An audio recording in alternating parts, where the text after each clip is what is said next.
Hey everyone, welcome to another edition of the Bolt Crew Podcast. Dave Palais, Josh Palais, Mario Heron, talking Charger football with you during the summertime where most people have the summer off. We're coming at you with the show. Now, look, at the same time, I'll tell you the show is going to work. We're going to talk nothing but Charger football this entire show.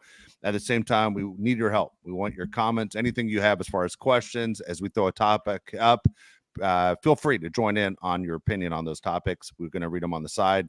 Of course, if they're relevant, everything else, it's good to see some of the people who we normally see on here as well. But here's the deal, the rule of the show, of course, if you haven't subscribed, we need you to subscribe and click that like button every single time. That thumbs up really helps us out a lot. But a lot of things going on, guys, with football and the Chargers and everything else. Even though people say this is the 6 weeks where the NFL doesn't actually work, one of the things I was thinking about this team, because we always talk about what we expect, and people get tired of me saying we picked 5th overall. They're tired of talking about 2023. My question for both of you guys in the audience as well, what is the goal for this team in 2024? Real simple. What is the goal for 2024? What would be acceptable to you as a Charger fan? Now, you can say on there before you guys answer, the people on the side answer, look, to win a Super Bowl. Let's be realistic here. Is that your honest opinion of that's the only thing you're going to be satisfied with, or you just want to see progress, how far progress, everything else? Josh, start with you. What is your goal for this team, and what is the Chargers' goal for this team in 2024? Yep, two main goals stick out to me. The first goal is make the playoffs. This team's good enough to make the playoffs. We have the quarterback in place to make the playoffs. We have the coach in place to make the playoffs. Like we always say, it's a building block season, but this team is good enough to make the playoffs. My second goal, and this is a goal that has driven me crazy forever, is winning record within your division. No more splitting with the Broncos and the Raiders and losing twice to the Chiefs. You have to have a winning record within the division, which is going to lead to making the playoffs and then hopefully winning a playoff game. All right, well, I'm going to go ahead and say Josh cheated all through high school and through college because our stuff's very, very similar. I made the same thing. I said made the playoffs, make the wild card. I think that's a sign of a very successful season for the Chargers.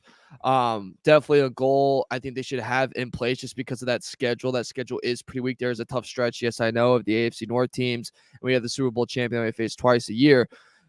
But you look at that schedule and you look at the coach we have, you look at the QB we have, you think playoffs is pretty manageable. They should be able to do it. I think it's a huge goal in 2024 for the Chargers. You mentioned the winning record in the division. I'll take it a step further. You have to split with the gosh darn Chiefs. Don't worry about sweeping because you're not going to sweep them. But my freaking Lord, just beat them once. Beat them in Arrowhead, that's even better. I don't think that's going to happen in Arrowhead because it's a disgusting place to play. It's a hard place to play. And then as soon as the game ends, you want to get out of there because you realize where you are and realize that city sucks. Sorry, Grandma. But then I think on top of that, we had to sweep the Raiders. There's no doubt about that. They literally have a QB battle with 2 career backups, with a rookie head coach that is in over his head, but it's a great motivator with a dumbass dumb offensive coordinator Luke Getsy. And you have the Broncos who have a very questionable rookie quarterback with Sean Payton, who's eating too many cheeseburgers at the current moment. So that's my goals for Chargers is 2024. You know, it's interesting. I'm looking on the side here, and right away, I agree with a lot of people on here who say playoffs. Now, you want to set your goal, and people say, how about a winning record?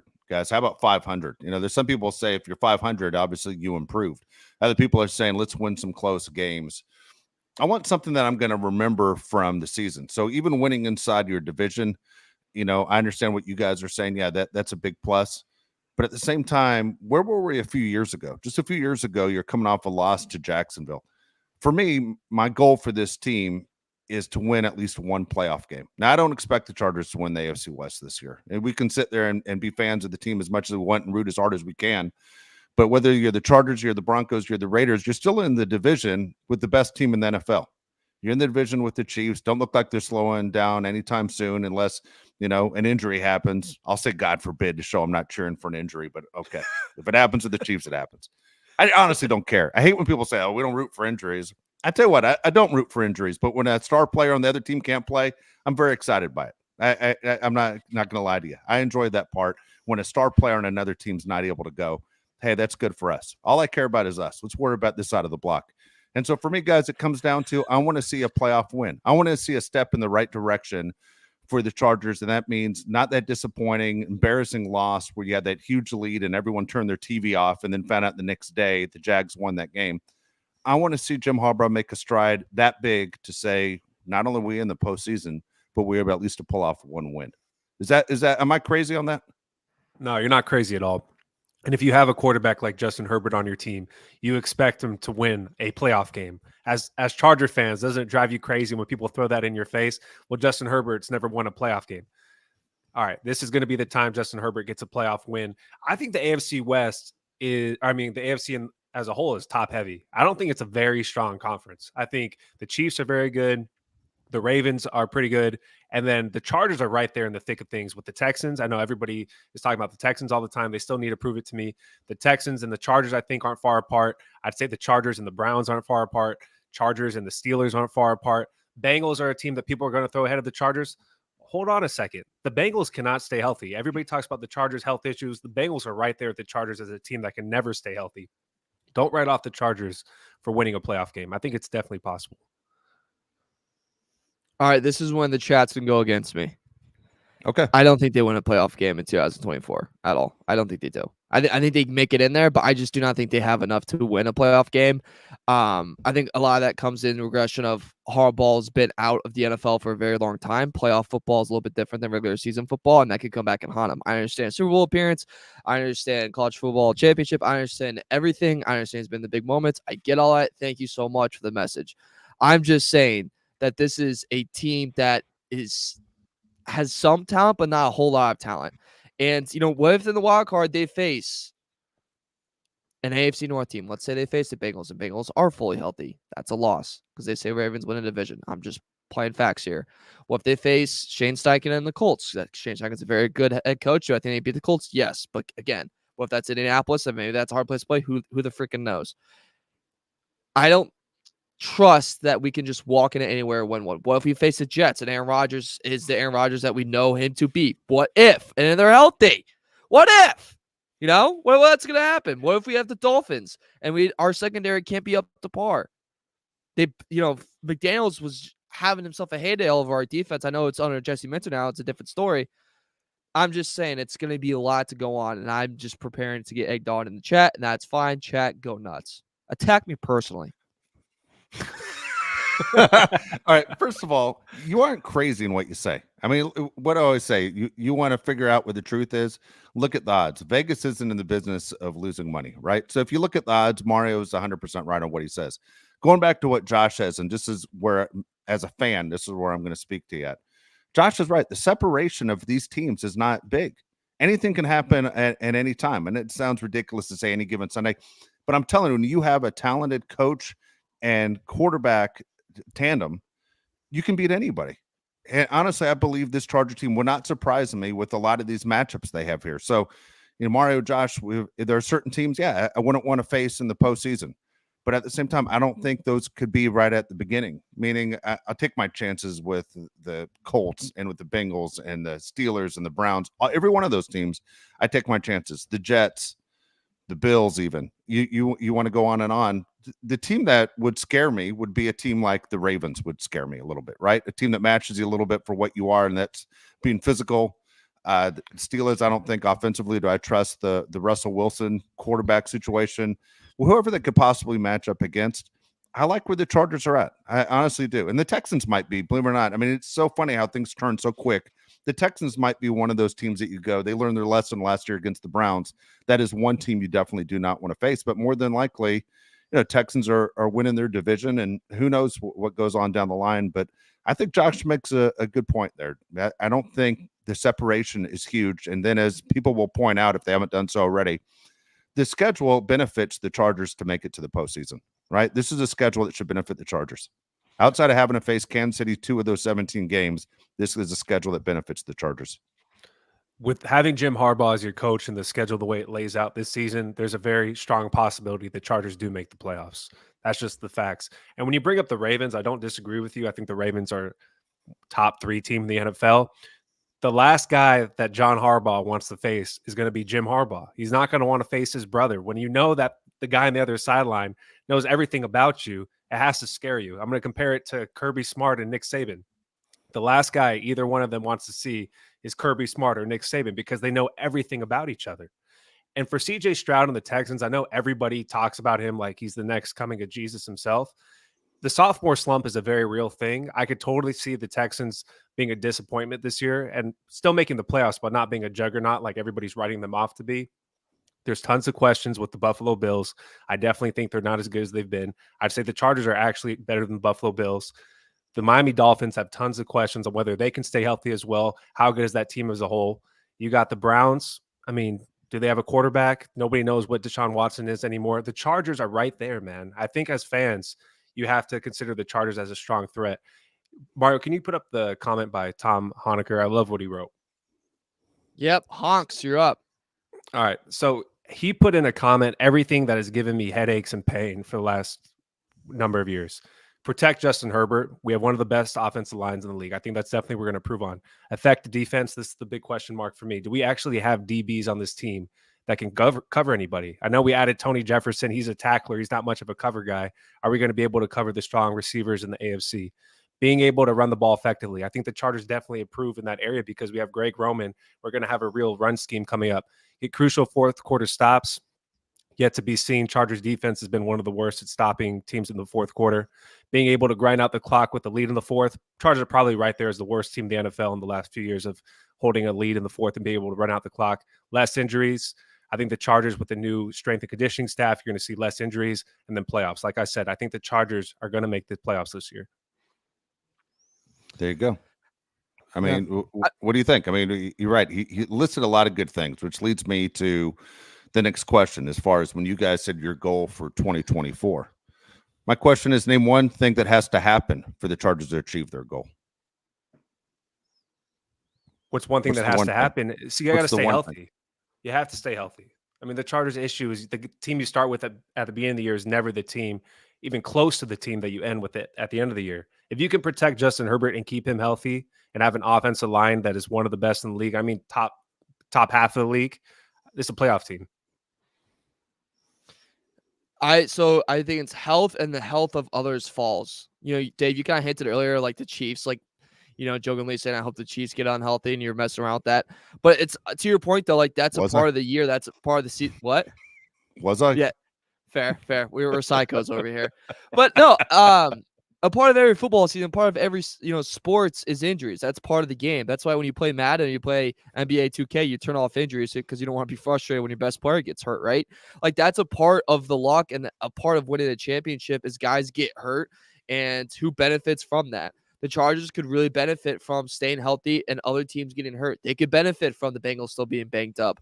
They could benefit from maybe Lamar Jackson getting banged up. They could benefit from, you know, Father Time kind of coming home on Travis Kelce this past year, and the Chiefs kind of have to look somewhere else in the passing game that maybe, you know, Mahomes starts running for his life a little bit more and takes a couple of hits. Josh Allen, you know, one of my takes I think I have for this year is I really do expect Josh Allen to miss the most time he's ever missed in his career this year because I think he's going to have to run the ball more because he's going to have no one to throw to. What happens when you run the ball more? That guy doesn't slide. He likes to take hits. He likes to freaking pound a guy. Pause. But he does like to do that. He likes to run through. And when he does do that, that causes damage on the body. So other teams get hurt. Chargers exceed from it. They benefit from it. That can happen with Ben Herbert. I also think, too, guys, in order for this team to be successful, man, the Broncos have to suck. Bo Nix can't be it. The run game has to be top 10 in the NFL, which will make the passing game top 10 in the NFL. And then Mack and Bosa each have to flirt with double-digit sacks. Okay, do you guys believe in this, that hurt players get hurt? You know what I mean? Like, 100%. is there something... Yeah, right. I mean, I'm not crazy on this. I mean, when we talk about the Chiefs and you go and, you know, Mahomes seems like he's there. You know, Kelsey's there. Guys who have long careers that don't seem to end up on the injured list. And then you look at guys like, dude, Joe Burrow, man. If I was a Bengals fan, I literally would put my jersey on September 1st as a fan, sit in front of the TV until he goes down and just off it goes and says, honey, I got the rest of the winter. What do you want to do on Sunday? I mean, that you're just kind of holding out. I'm into this team if I'm a Bengals fan until Burrow's gone, and then, hey, let's go to Costco every Sunday. That's where I'm at because it's over. Hell of establishment. And you can say the same thing. Say that again. Hell of establishment. Yeah, it's not a put down. What I'm telling you is you got time to go. But then, at the same time, Aaron Rodgers, right? The broken collarbones or the Achilles, it just happens. Certain guys get hurt all the time and you can't rely on them. And so when I look at this Charger team, there are three guys that used to stand out to me that it's only a matter of time, right? Keenan Allen, hate to say it. We all love Keenan, but we knew it was a matter of time. Keenan Allen's not going to finish or not going to play. Mike Williams, another one, knew it was a matter of time. Mike Williams made it to game number 3 last year. I mean, it's just a sad joke. And really, there's only one left. Am I crazy when I say this? There's only one impact guy that's left, and that's Joey Bosa that gets hurt all the time. So, You know what? Hats off to Harbaugh. But the more I think about that is Keenan's one of those guys. He's great, but he might not be there, right? You just don't know. He's the dad that's supposed to show up on the weekends to take the kids for the weekend, but all of a sudden he's that deadbeat dad that doesn't show up. That's Keenan. That's Mike Williams. You can't rely on them. You don't know. They're good while they're there, but when they're gone, man, there's nothing you can do, and you can't recover when they aren't there. So at the same time, by this Charger team, the one thing I will say, because I'm not going to take the injury answer on this one, is I want to see major strides towards a successful passing game is what I want. All right. I'm pretty sure they can run the ball, even though the guys they have, no one's saying, they're Pro Bowl guys or top 100 guys. But with this offensive line and the threat of a pass, I'm sure they're able to run. But I want to see the passing game mean something. And I want to see huge strides in that. And I know there are holes in other parts of the team. But right now, for me, it's the passing game is the big question as far as reaching their goal in 2024. When you say the passing game, do you have any specific numbers you're looking at? Put it this way. I have more faith in Ladd McConkey, who's never played in an NFL game, than anyone else that might line up to catch a pass this year. I do too. I do seriously. too. I believe in Palmer. I think Palmer's another guy that gets hurt all the time. Every 3 games. If he got hurt as a 3 and a 4, game. what's going to happen when he's a 2? I mean, come on. It's a matter of time with Josh Palmer, too. The best ability, availability. I think. Sorry, Mario. What are you going to say? Okay. Josh Palmer is a guy that we can rely on if he's on the field, if he's there. Yeah. All right. Filibuster for me really quick. I want to pull up his exact games the past couple of years. Talk about life. All right. So he won the Falcons game for the Chargers 2 years ago. Think about basically. 3-year career. Games played, 17 first year, 16 2022, 10 this past year. So it's not like he's missed a ton of games. Like last year was the silver lining, and maybe that gets overshadowed because of everyone else that also got hurt. Like he's been decently reliable. Now, this is not counting. I'm not looking up the stats exclusively of like when he went out during a game or the amount of times he was questionable throughout the week. Yeah, he's a guy that's Mr. Questionable in fantasy. I have no idea what's going to do. Then he's like, game time decision that he plays, and then he's on your bench of fantasy, gives you 40 points. But I'm just saying, maybe we're riding that a little too hard. Maybe that changes. I just think, like Dave says, a culture thing. Chargers have a culture of not being healthy. I mean, that's just how it's been. I think things are going to change this year. There's going to be less games where guys are, if they're on the fence, I think they're going to play. Basically, I think with Brandon Staley, a lot of times guys were questionable. They would just sit out a game and come back in 2 weeks or whatever it was. It's not going to be like that anymore. That's the way I look at it. Dave, if you're looking for the Chargers passing game to make strides, I don't think this year is going to be it. I think there's going to be a huge emphasis on the run game. A lot more games where the Chargers win and Justin Herbert's stats are not amazing. And Justin Herbert said, I'm fine with that. If I throw for 150 yards, but we win the game, then I'm happy. And that's how us fans feel. If Justin Herbert throws for 350 yards and they lose and you're happy, you're crazy. Like, who cares? If Justin Herbert wins the MVP and the Chargers aren't good, you should be upset. You'd rather the team wins than Justin Herbert has crazy stats. So, I mean, I'm just looking for the Chargers to establish a run game for once and then be efficient enough in the passing game to be a threat. Yep. George Rodriguez or Jorge Rodriguez says everybody's always hurt. It's football. It happens. Not the case. Not the case. I don't think everybody's always hurt. I mean, these rules are put in to protect the quarterbacks. Yet you see there's certain quarterbacks that get hurt all the time. They do. Tony Romo was hurt all the time, right? You couldn't rely on Tony Romo. Dak Prescott has a history of being injured. Aaron Rodgers, Joe Burrow more than anyone else. That there are guys that have a history of being hurt. Patrick Mahomes, man, is on the field. Patrick Mahomes has won 3 Super Bowls, right? He's had success. I don't know. I mean, again, it's a physical sport. I got all that.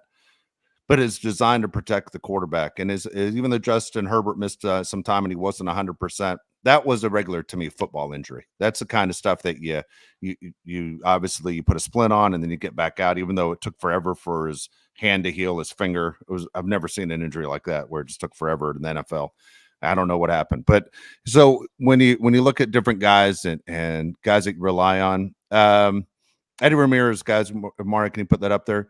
Eddie Ramirez says, guys, okay, other than beating the Chiefs and Ravens, which game do you think is a win that the Chargers need to win in order to make a statement and say that we're finally here to compete? I hope I did all right with that. I don't have any glasses on. I did the best I could see those letters. You killed it. Is there one game on the schedule for you guys? I have two on the schedule that stand out to me. Besides the Chiefs and Ravens, Cincinnati has to be the one you circle. Everybody compares Tua to Herbert. That should kind of piss you off a little bit, right? Because there was a guy that was drafted ahead of Justin Herbert. His name is Joe Burrow.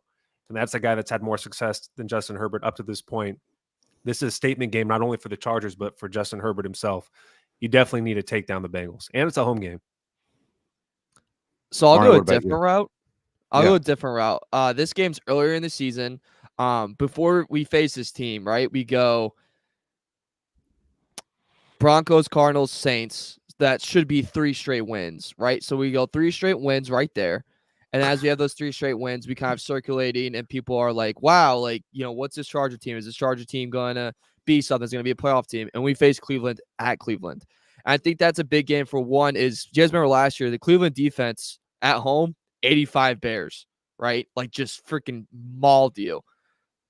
At away games, kindergarten defense. Everyone scores. Everyone gets to run through them, right? Like that's just how that defense was, paraphrasing, but that's just the 2 different sides of that you saw from them. Chargers win in Cleveland. That's a big FU to the NFL saying, hey, we're here, baby, and we're here cooking. We're here ready to fight. We're here ready for the playoffs. So I think that's a big game that early on they could get that W and tell everyone else to screw off, and we go 4 straight wins in a row. What's funny is you guys picked the 2 games that I picked as well. Those were the 2. And the reason I picked those 2, meaning Bengals and Browns, is for the fact one of those teams isn't going to win the division, right? At least one of them is not going to win the division. Who knows? Both of them might not win the division. But the point is, when you're looking at how you want to be set up in the playoffs, did you beat the teams that are in the playoffs with you? I don't know. I don't remember what we put down, but I think both those teams are playoff teams, right? Aren't the Browns and Bengals supposed to be considered playoff teams? Yeah. Oh, yeah. Yeah. So you're looking, by the way, that Browns game is November 3rd, and the Bengals game is November 17th. I mean, just talk about injuries. There's a chance Joe Burrow is out by that game. Deshaun Then it's a whole different too. story. Yeah, Deshaun Watson too. Good point. Yeah. Good point right there as far as it goes. Anyway, throw that at you. I'm gonna throw the next question to you guys. What is your biggest concern heading into the 2024 season? Oh, it's not even close. It's the defense. It's specifically covering receivers and tight ends. Can we cover anybody? The Chargers have a glaring hole at DB, cornerback. We have Asante Samuel Jr., who's a cornerback 2, who are pretending he's cornerback 1 for some reason, because that's all that we have. And don't tell me Christian Fulton's a lockdown guy or he's going to be reliable. Christian Fulton's a cornerback 3. So we have a cornerback 2 and a cornerback 3 out there. We need a top corner. We need somebody to sign in the offseason. There's still guys out there. We've gone over this a million times. Sign a cornerback, make us feel a little bit better, because right now the players we have out there are huge question marks. So I did both passing defense and I did our air raid as well. The emphasis all around, right, on our run game. And, we build up our offensive line for the run game. But can we make sure our passing game's there? Can we make sure our receivers are there? Can we make sure our receivers are suitable for our top-tier QB to be successful? Those are my 2 biggest concerns. Can we pass the ball, and can we defend the pass? Because if you can't do either in today's NFL, Dave, you are cooked. So can they do that? Can it be done in big moments? Because in 2-minute drill, you can't run the damn football down the field. Someone's got to get open. And can guys step up? Can they win in one-on-one coverages against top corners in the league? We shall see. We're going to need them to do that a lot. And, we'll see what happens with it. Shout out Jesse Minter. Please do something. Please do something.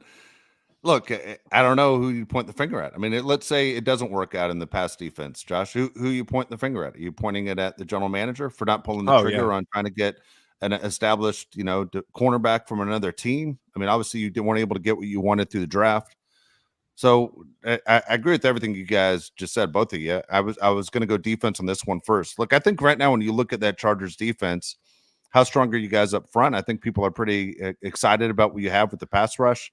I think the linebacker play is going to be better. We never talk about Denzel Perryman, but again, a veteran that's good for the locker room, a guy that sees a lot of things. As I said, the longer you play this game, the more the game is in slow motion. Even if he's not on the field, he can help some of these younger guys out. I'm not worried about the defensive line as far as the pass rush goes and the linebackers. I'm extremely worried about the corners, right? Outside of Derwin James, I'm extremely worried about a lot of things that are going on. So if that's the downfall, is that on Joe Ortiz and Jim Harbaugh for not fixing the problem that everybody believes is there? It is, because we know going into the season, it's a question mark. And I understand we have rookies out there, but those guys are question marks too. Ghostly commented, the lack of corners is why we went for Tony Jefferson, right? If we have the help on the screen, if we have the help over the top, then we can help ease the load on their backs. Ooh. Pause. Yeah, huge no diddy there. Hey, Tony Jefferson, that's not his game. So he's not a traditional safety where he's going to play center field and knock the ball down. He's a tackler. He likes to move up in the box, even though he's not a big guy. He likes to move up in the box and make tackles around the line of scrimmage or a couple yards behind the line of scrimmage. So he's not a guy that's going to be helping on the back end as a corner center field type DB. We do need guys to match up one-on-one with receivers. The guy that I want, and I think you guys would be for it too, is Stephon Gilmore. He's out there. I would take Stephon Gilmore as a guy to help. I think he can still play at a good enough level where he'd be a starter day one for sure. I second Mario, that. what do you think? You do? Okay. I was going to ask you, what do you think? I know, Mario, you saw him up close when he was in Indianapolis. I keep thinking if Gilmore had anything left, he'd be with an NFL team right now. I'm not sure, but at the same time, he could definitely play and start for this team, right? Yeah. Going back to what Josh said about Tony Jefferson. Tony Jefferson is Eric Weddle, Derwin James, meaning that he's seen it all. He's played long enough, and he's a great tackler that he knows where to be before the ball is snapped, if that makes any sense. He is 100% not a cover guy. That's not an insult to Tony. That's not what his body does. He would tell you that too. Yeah, and dude, Josh and I have watched every game Tony Jefferson has played since he made it in the NFL with the Cardinals. He was never that guy. I don't know if he was that guy even at Oklahoma, but he was a guy that basically up here is where Tony's going to beat you. Now, he can hit. I mean, he can hit and be one of those where you go, I love that guy. I think he's wearing number 22 this year. We just go, I love watching Tony play, but he is not a guy that's going to end up with 3 or 4 interceptions. He's not that player. Never has been that player. Never has been. When he was at Oklahoma, he led the team in tackles as a safety. I mean, that's just the type of guy he is.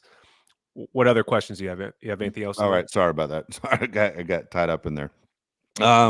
Every NFL team looks for that window of opportunity to win a Super Bowl. When is the window of opportunity for the Chargers? When does that start? Has it started?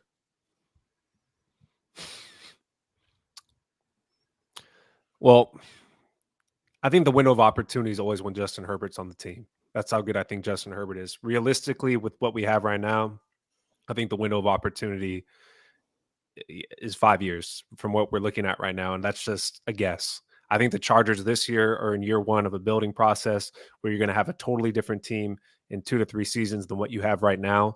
But if you have Jim Harbaugh and Justin Herbert and you have a good enough team around them, the window of opportunity should be there the whole time that they're there. So, Right, what do you think? I don't think it starts this year. I think this year's the framework. 2025 is when I think we get cooking, is when that window becomes open. And from then, I think we have a 4-year span of domination, of here come the Bolts, of move over the Chiefs. That's, I think, our window. I think impartial to that, too, is after this year, the Jets could be cooked. The Jets could be very much cooked. After this year, the Bengals receiving core could be let's just say look very different than it does now. Higgins and Chase, one of them's gone. What happens to that team? That's a cheap team and a cheap owner. They don't like to pay a lot of guys. That team could fall apart, right? Dolphins, what are you going to do with Tua? You're going to really extend Tua? Okay, you extend Tua. That's not a quarterback's going to win big games. The window could be closing. Buffalo's in our phase right now where I think they're a missed playoff, year away from firing McDermott and really going into a rebuild with Josh Allen and hoping it works out. So I think the window of opportunity when you look around does not start this year. This year is a framework. It is next year as they get better. I think a lot of teams slow down. And I think that's going to happen with the Chiefs too. I mean, I think Xavier Worthy, I'm very, very high on him. I think he's going to have a very, very big year. But I think also that team's going to get another year older. And, at one point, the Father Time's going to come knocking on the door for Kelsey. It's going to come knocking on the door for Chris Jones. And when that window starts to close, Mahomes is going to have to go into a second prime, if you will, similar to what Brady did. And in that kind of second prime, the Chargers got to take advantage of it. By the way, I'm just real quick. Isaiah Francis says, I thought JT Woods is number 22. You look at the Chargers website, both of them have number 22, meaning Tony Jefferson and Woods. But they're issued 22 at this point. I have no idea what the hell's going on, but I'm a number guy. You know what? By the way, I'm going to get back to your point in a second, Mario. It's funny is the Chargers, finally decided to retire number 80, Kellen Winslow's number. And then you get Jerry Rice's kid who wants number 80. Can't even wear his dad's number because of bad timing. So, by the way, he's wearing 82 if anyone cares. But I'm a number guy. Always have been a number guy. Window of opportunity for me, guys. And what I mean window of opportunity is you go into the season expecting to win the Super Bowl. Like the Buffalo Bills have their window of opportunity. They believe their fan base has been open for a while. Like when the Bills don't win the Super Bowl, the fan base is like, what the hell just happened? Like we had plans. We're going to the Super Bowl. They have guys, I guarantee you, get the tattoos that say Super Bowl champs before the season starts, and then the Bills fall short. For the Chargers, for me, honestly thinking, when is that time where people are talking about the Chargers? Hey, keep your eye on the Chargers. I think they're winning the Super Bowl this year. I think it starts, people are going to hate my answer on this one. It's 2026. By 2026, I think everything is 100% in order. I know I saw Josh just push back. What I mean by that is by then the roster is completely polished, meaning you have your wide receivers, you have your tight end, you have your cornerbacks that they're missing now, and it's polished. At that time, do I understand Khalil Mack's not going to be with the team anymore? I got it. I'm sorry, Khalil. It's not going to ever work out for you. You're never going to win a Super Bowl. But at the same time, I think 2026 to 2033, you're looking at a long time where that window of opportunity is open because, again, quarterbacks now play for a long time. Going back to what Josh said, Justin Herbert being an elite quarterback with an elite coach, this is something that could be, as you say, a dynasty, right? They could be the next Chiefs. Yeah, I think the window of opportunity for a Super Bowl is only there for a few teams. I mean, every fan base wants to believe their team has a chance. You really don't. Like, let's talk about the Chargers. You wanted to believe the last few years, especially after that Jags game, we have a chance to make it to the Super Bowl. Well, we really didn't, because as long as Brandon Staley's the head coach, you're never going to win anything. The same thing goes for Anthony Lynn and Mike McCoy and Norv Turner. You're never going to win the Super Bowl with those guys as the head coach. So, hindsight's 2020. You can look back at that. You never had a chance.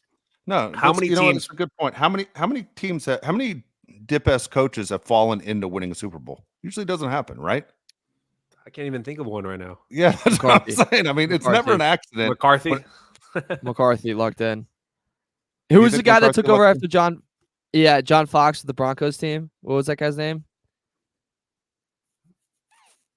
Vance Joseph. Oh no. He kind of locked in. Nah, he's Shanahan. Not Shanahan. Not Shanahan. He was. I know who you're talking about. Damn it! Coach with the somebody write it in. Was it Reeves? No, what the fuck? Not Dan Reeves. I can see his face. Damn it, too. Josh, look it up, will you, please? I'm gonna mess up my computer. Can somebody comment this in? God, we're done. Gary Kubiak. Gary Kubiak. Kubiak. Yeah. I don't think Gary Kubiak fell in. I don't think Gary was a bad dude. I think Gary was John Elway's backup. Was right there with Dan Reeves learning that offense. With Shanahan learning that offense. He's was a guy that was around forever. I think Kubiak was even a Stanford guy. Like he was a football guy. He quit because he had heart problems, right? Isn't that why he stopped? It was something like that. Yeah. Wasn't Kubiak the one? I don't want to. I'll forget. I'm just going to say what's on my mind. Who cares? Who's firing us? Yep. Wasn't Kubiak the one that kind of fake passing out with the Texans so could go to the Broncos? Like, what's his face did at Florida, where all of a sudden he has heart problems, but next thing you know, Urban Meyer, next thing you know, is at Ohio State, faking health issues, and then all of a sudden he gets his dream job at Ohio State.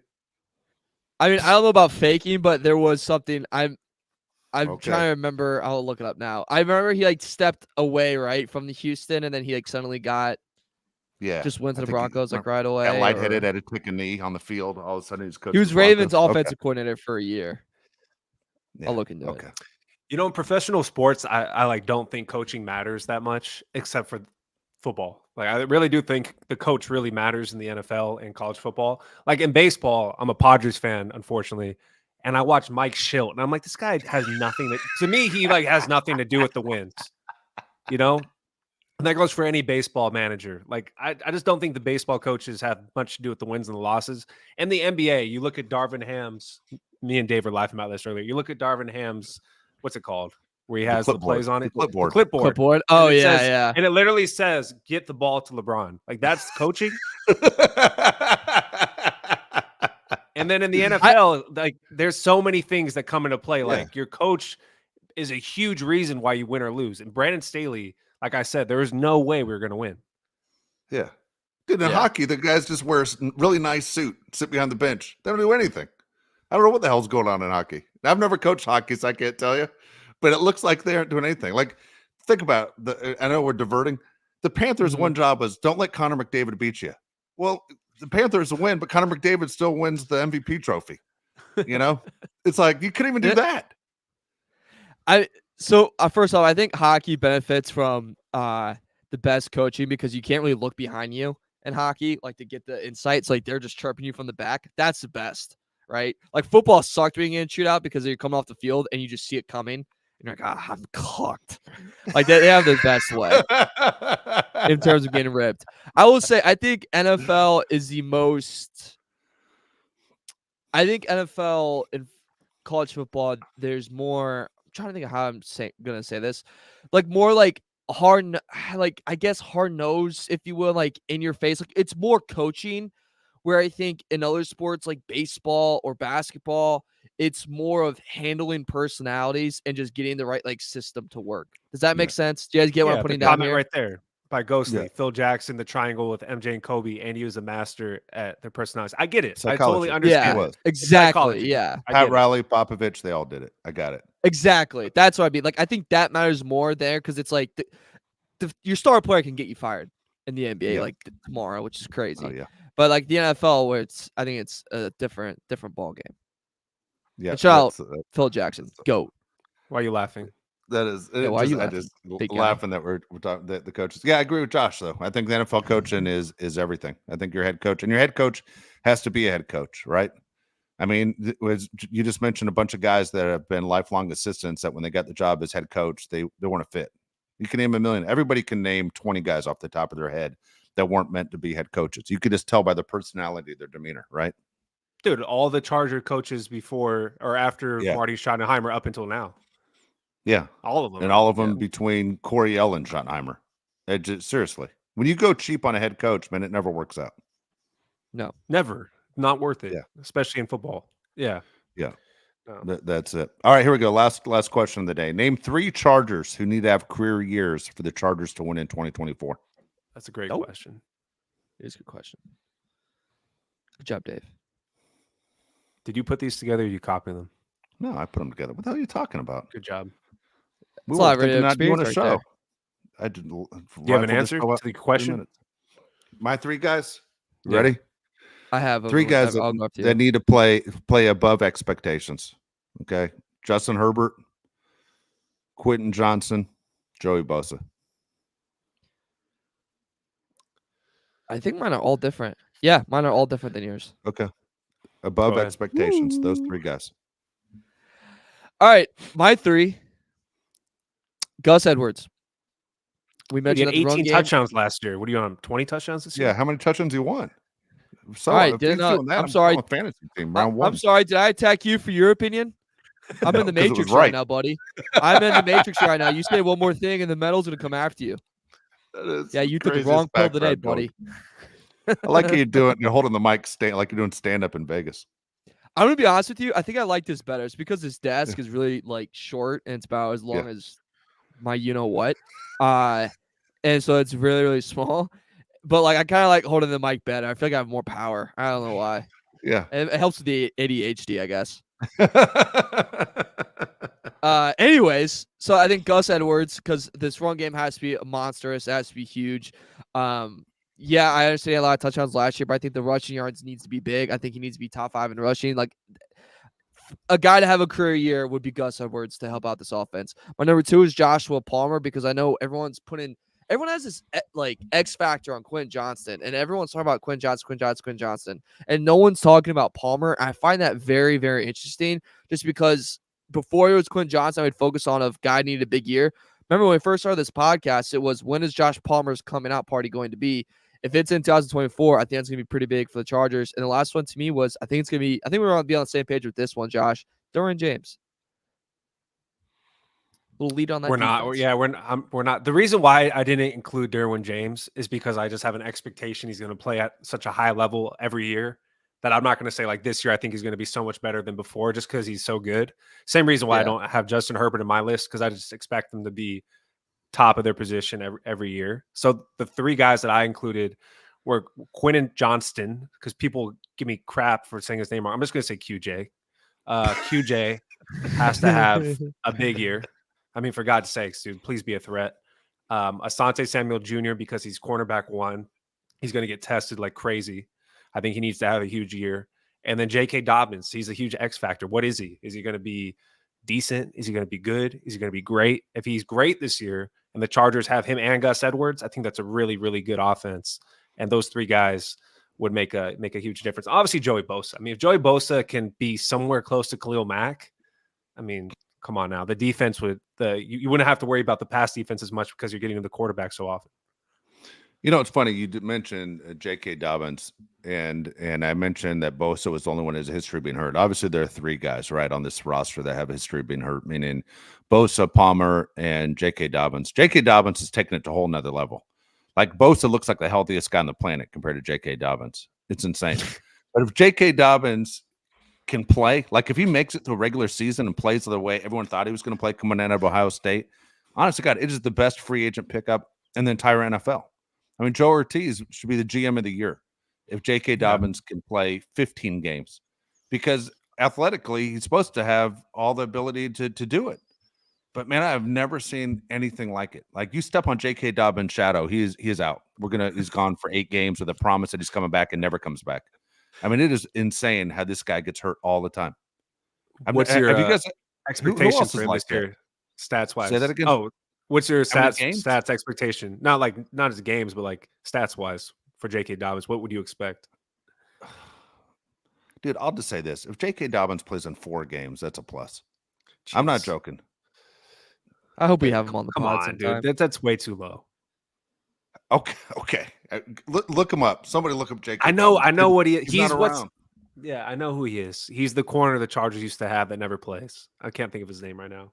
Jason 8 Verrett. games. He's Jason Verrett. 8 games in 22, 1 game in 23. I think he missed another year too. Yeah, he missed another year. He was drafted before that. I mean, yeah, I didn't count 20. 20, he had 15 games. Did he have 15 games in 20?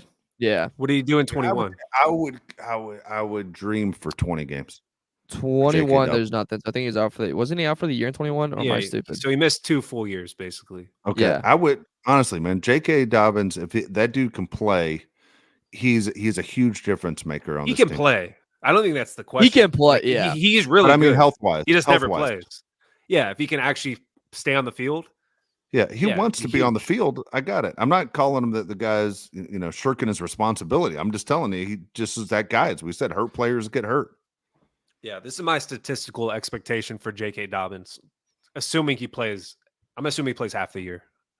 I'd expect him to have 700 rushing yards and 7 touchdowns.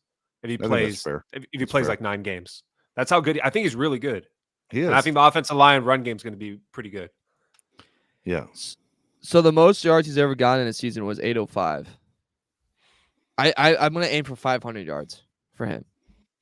If healthy, dude, I think 500. Okay, I'll tell you right now, if this guy literally is able to play like a regular running back, like, a guy you actually rely on every single week, and you draft him in fantasy football thinking, you know what, he's a reliable guy. Let's say he was like you'd rely on LT to play the season. Dude, J.K. Dobbins is a 1,300-yard back. 100%. 17 games, 1,300 is not crazy. Like, I think that guy athletically is that good. Oh, dude, in college, he was like a man child at Ohio Yeah, State. he was. Like, He's a beast. I would tell if I was Jim Harbaugh, I would say everybody don't even high five or hug this guy. Like something could break. You know, I'm worried. I'm worried. I hope Mr. he's Glass hate over listening to this. here. Good. Whatever fires you know him what? up to get your ass on the field. That's all I'm I really care about. happy you Get your ass mentioned on that, the field. Mario. I'm really happy you mentioned that, and I want to talk about this because nobody ever talks about it. Oh, Yeah. It's going to sound stupid or dumb, whatever. Bullying professional athletes on social media works. Dude, you can look at so many guys who saw what was written about them on social media or said about them and completely change everything. I'm talking about a recent example of Manny Machado and the Padres, okay? Everybody's ripping him for being lazy because he doesn't get down the line. He just had the best week of the season. You know why? Because he got his ass down the line. He did. He did. He did. Anthony Davis, everybody calling him the you know what word because he misses so many games. He just had the longest streak in the NBA of playing the most consecutive games. Bullying professional athletes on social media works. I agree. Let them keep all the receipts they want as long as we benefit. I don't care. I got bullied. Look at my background. That's true. Everybody was Actually, like, you're in a dungeon. bullied. Where are you? I had to go out and buy these things because you guys bullied me on here. I think we've all technically been bullied by our fan base at one point, Yeah, which have. I'm fine with. Yeah. That's okay, as long as it's funny. I always say, make it funny. Oh my god, dude, that is too damn. And we're funny. not Hey, by the promoting way, bullying. Let's make that clear. Not promoting bullying. well, I it's a am. pro athletes. We are. It sounds like we are. Right? I mean, we aren't saying go to a elementary school and pick on a third grader. We're telling you right now, if it's a guy on your favorite team that's not pulling his weight, and you can see it. Go ahead, say Yeah, whatever let you him want. know. To. It's not going to show up to your house and beat the hell out of you. Don't worry about it. Again, those guys Promote- keep all the receipts they want. As they I'm always not do. promoting it. I'm not promoting it. Dude, I'm like, hold on, real quick. I'm looking at J.K. Dobbins at Ohio State. His last season, he had 2,000 rushing yards and 21 touchdowns. Told you. Good That's God. 1,300 insane. yards is not crazy. It's not crazy. By the way, Damn. speaking of Ohio State running backs, because we were talking about jersey numbers earlier, Ezekiel Elliott, okay, his entire time with the Cowboys wore jersey number 21. He comes back to the Cowboys and he's wearing number 15. Dude, what the hell, dude? Like, you know how many people paid for your jersey? Ooh, That sucks. that's a good point right there. That's That's a something D we move, got to think dude. about as That's a a D society. move. Yeah, I hate that. That's Yeah. not cool. Not cool. Not cool. All right. You ready to get out of here? I actually had this random thought today, and I wanted to ask you guys. Go ahead. When I can't sleep, I write down a hashtag. I literally write down crazy thoughts. I always think maybe it's gonna be good to bring on like a pod or radio show. Stay tuned. But I was really thinking about it. I have to drive across a bridge every day. When you guys drive across the bridge, do you guys think about constantly what you're gonna do if it explodes? No. Or if there's All like right, movie something did you watch? happens? I will tell you this, Dude, Mario, I though. think about it constantly, dude. Mario, I will tell you this, and I bet you Okay. people in California have thought about this too. That whenever you're on a freeway and you're in traffic and you aren't moving, when you're under an overpass of another freeway going over your head and you're stuck, basically in the shade, Yeah. of thinking this would be a really bad time for an earthquake. Like you're crushed. Oh, Like, God, am I the only dude. one in California That ever gives thinks anxiety. Oh, that gives you Yeah. anxiety. that? Yeah. Here's a funny story. What's funny to me, Josh's younger brother, when he started driving, we're driving over this bridge, like you just said. And I'm sitting there talking to him. I'm in the passenger seat and he's driving. And I look over to my left and dude, tears are just rolling down his face. And I'm like, what's wrong? He's, bridges, they freak me out, man. They scare me. Like he was petrified of driving on bridges, dude. I had no idea, but he didn't say a word. Tears just rolling in his face. He's not crying hard. He's just wanting off that bridge. So there's a bridge I laughed my that ass off, though, of course. I'm going to be in Florida in a week for the people that don't know. And there's a bridge you have to drive in Destin to get to like the Destin Island or whatever the hell. Is that the Dude. Fast and the Furious bridge and the third one? I have no idea. Maybe it is. Dude, if I'm driving on it, I am 10-2 locked in. 10-2 locked in. And if you talk, I will yell at you to shut the blank up. Like, I don't care. And if I'm not, I am tweaking. Like, I have to be on, like, I sedate myself. I really do. I swear on my life. I sedate myself. I told my brother's picking me up from the airport, and I go, I'm letting you know right now. I'm going to be a problem coming off that plane. I'm going to be a problem because I'm already going to be anxious. I'm going to be drinking on the plane. I'm going to be a problem. Like when you find me, you got to calm me down. And he's just like, okay, here we go. Yeah. Well, I'm looking right here. B. Hannon says he won't drive the Coronado Bridge. That's in San Diego for people who aren't aware. I know a lot of people won't drive the Coronado Bridge. They'll go the long way around, take the Strand. Is it sketchy? What? Is it like a sketchy bridge? No, it's supposed to be the one in Anchorman. Remember where Jack Black punts his dog over the railing? Yeah. That's that one. It's supposed to be that bridge, but actually that scene wasn't filmed on that bridge. But yeah, it's supposed to be that one. It's it's a beautiful bridge. It sounds dumb, but it is. It's one of those things that makes San Diego look great. But you're up there, man. You're way up. It's not just a bridge over the water. You are way up. Like people unfortunately jump off this bridge and take their lives. It's way up there. Yeah, good. My heart's racing, dude. I hate bridges. You will never make the Coronado Bridge. That's all I got. Mario comes to San Diego, Josh, we're gonna What? take him to Coronado. Yeah, we're gonna say words. We're but just not gonna tell take him. you for a ride. Dude, I will be so yeah, mad. we're gonna meet Mario for the first time in person in 2 months. We're really excited about that. Let's go. Yeah. I literally just got I didn't book a place. I'm staying at a buddy's place, but just got the place for your wedding. Dude, nice. Thank you. Good deal. All right, so here's the deal, Mario. You're going on vacation. We'll do this right now and there. You're going on vacation next week, right? Yep. So is this the last show until we come back? You come back from vacation? Probably. Because I'm gonna be completely honest with you, I'm not bringing anything of mine on vacation. I'm off the grid. Yeah. I'm off the grid. Good deal. But you're gonna get some weird text from me probably around 2 a.m. or 2 p.m. That's fine. They're gonna be really funny. Or gonna say, Mario, let's pull back. Pump the brakes. That's all you get. Yeah. You wake up the next day. Yeah. Pump the brakes. What did I say? Yeah. Yeah. Good God. B. Hannon, dude, you're darker than me, dude. On here. Oh my God. Jeez, Hannon. Coming out of nowhere. He's not lying, dude. I hate to say it. He's not lying. All right. So, look, we'll wish Mario a happy vacation. We'll come back. Look, Chargers on vacation, too. But I'm glad we were able to talk about Charger football only today. That was kind of fun. And then we'll come back. We'll be in full swing through this entire process. All right. So, Mario, have a great trip to Florida. And when we come back, we're looking forward to talking Charger football with you. And then we're talking everything's full swing, man. Everything heats up, man. Football all the time. Getting a chance to talk about how guys look in practice, of course, what's going around in the league. Hard Knocks starts up soon, all that stuff. So for Mario Heron, Josh Palais, I'm Dave Palais. Thank you so much for listening. Please subscribe and push the like button, and we'll see you in a couple weeks. Be in Destin, Florida. Hope to see you guys there.